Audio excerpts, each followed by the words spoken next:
Welcome to the Slop Farm. Enjoy the video. You begin by duplicating the image layer so you never lose the original. That preserves data while you experiment. Next, switch to single color channels because white-on-white markings often show contrast in just one channel. Once you see a hint of shape, use levels or curves to lift midtones and pin the highlights.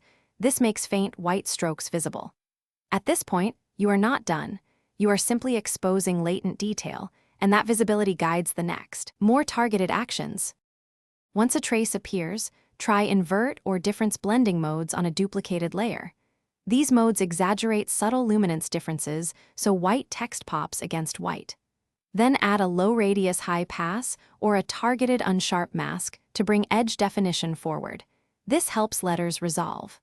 If needed, use threshold or aggressive curves on a saved copy to create a black and white mask. That mask isolates characters so you can refine them without harming surrounding tones, and it prepares the image for extraction or OCR. You finish by refining the mask. Paint out noise, smooth edges, and despeckle with a small radius median filter so letters are legible.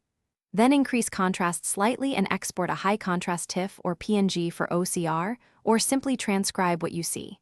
If results remain poor, repeat the workflow using 16-bit originals and test alternate channels or blending combinations, because subtle data can hide there.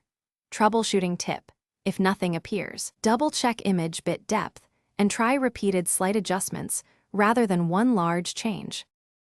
Thanks for watching. Consider subscribing if we helped you today.